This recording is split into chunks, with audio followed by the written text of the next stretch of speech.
उरणमध्ये सतत अपघातांच्या घटना घडत आहेत। जासई येथील अपघाताचे हॉटस्पॉट असलेल्या उड्डाण पुलावरही प्राणांतिक अपघाताची नोंद झाली आहे। या भीषण अपघातात 2 दुचाकी स्वारांचा दुर्दैवी मृत्यू झाल्याची घटना पहाटेच्या सुमारास घडली।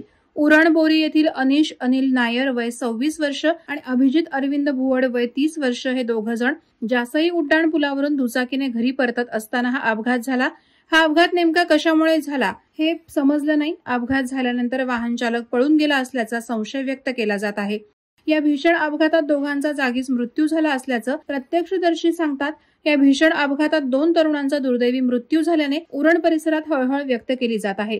उरणमध्ये सुसज्ज हॉस्पिटल नसल्याने अनेकांना आपला जीव गमवावा लागला आहे। याचं सोयरसूतक कोणालाच नसल्याचं दिसत आहे। उरणमध्ये अपघाताची मालिका कधी खंडित होणार असा सवाल या निमित्तानं उभा राहत आहे। याबाबत पुढील तपास उरण पोलीस करत आहेत। वादळवारा लाईव्हसाठी घनश्याम कडू, उरण। नवी मुंबई व रायगड जिल्ह्यातील ताज्या बातम्या आणि घडामोडींसाठी सबस्क्राईब करा वादळवारा लाईव्ह चॅनल आणि दाबा बेल आयकॉन।